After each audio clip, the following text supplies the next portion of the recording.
Hello everyone welcome back two degree academy of Odisha group जय जगन्नाथ नमस्कार आज +3 द्वितीय सेमिस्टर ओडिया ऑनर्स क्लास को आपण मानक स्वागत करुच्ची।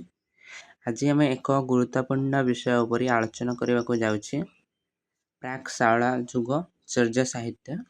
आज क्लास रे शेष पर्यंत जोड़ी हुंतु जानवा को पाइबे एवं परीक्षा ପାଇଁ सहायक हेबो। जदि आपण माने आम चैनल रे नुआ अछंती तेबे चैनल टी को सब्सक्राइब करंतु एवं पाखरे थिबा बेल आइकन को दबाई दियंतु जहा फल आगामी क्लास भिडियोटी आपण मानको सर्वप्रथम पहुंची परिबो। तेबे चलंतु विलंब न करी क्लास टी आरंभ करिवा। चर्या साहित्यर धार्मिक पृष्ठभूमि। आज मैं पढ़िबा चर्या साहित्यर धार्मिक पृष्ठभूमि।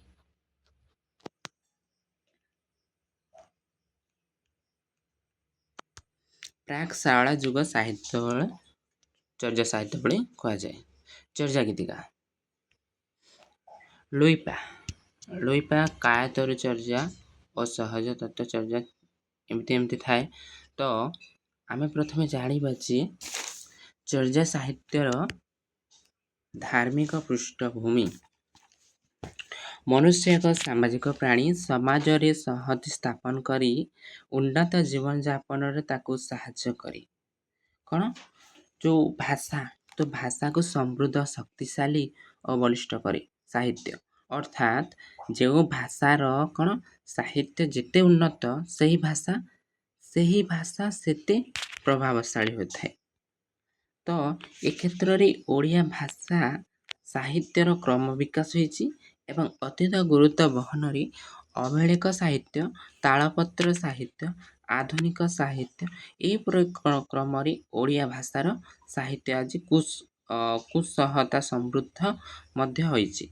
अवहेलिक साहित्य नाथ साहित्य भली तालपत्र साहित्य बा जो तालपत्र जे पूर्वर जो लिखुले तो सही परिका बौद्ध साहित्य जहाँकि चर्या रूपे ख्यात मध्य तत्कालीन ओडिशार राजनैतिक सामाजिक सांस्कृतिक तथा धार्मिक उत्थान गतरी गाथा बहन करी।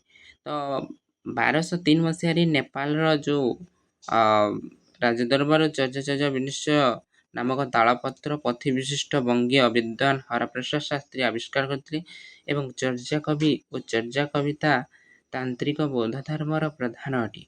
तो शाखा रही तार वज्रजान संपर्कित अटे अर्थात धर्म मध्य निजर कलेबर विषय वस्तु को तो उल्लेखनीय होईची ता शैली रे भाषा आज परिवर्तन आनी ओडिया भाषार समृद्ध स्थापन करी निमित्त चर्या साहित्यर पृष्ठपोषकगण जत्नवान होइथिले मध्य जेहेतु धर्म और साहित्य परस्पर होइकी जो निर्भरशील होता है तो धर्मर बहुल प्रचार पाई लोक मैंने कौन बुझा बोली ढंग से साहित्यर निजस्व ढंग से जत्न परनास्ति प्रयास करते।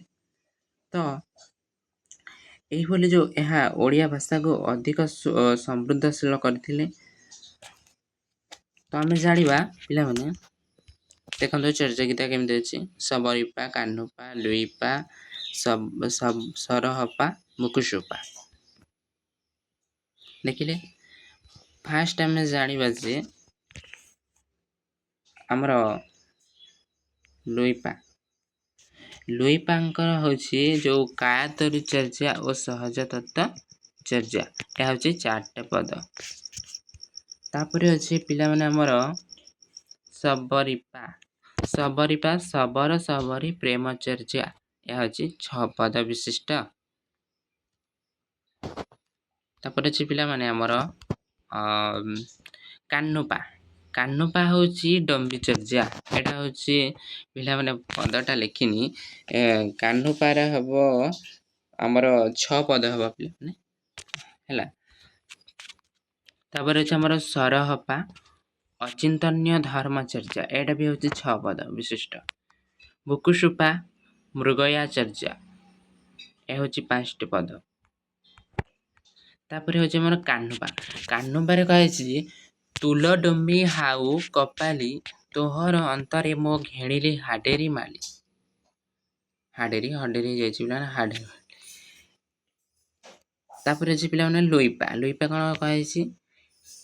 ଏଡି ଏଉ ଛାନ୍ଦାବ ବାନ୍ଧକରଣ କପଟେର ଆସ ମୁନୁ ପାଖ ଭିଡ଼ିରେ ହୁରେ ପାସ।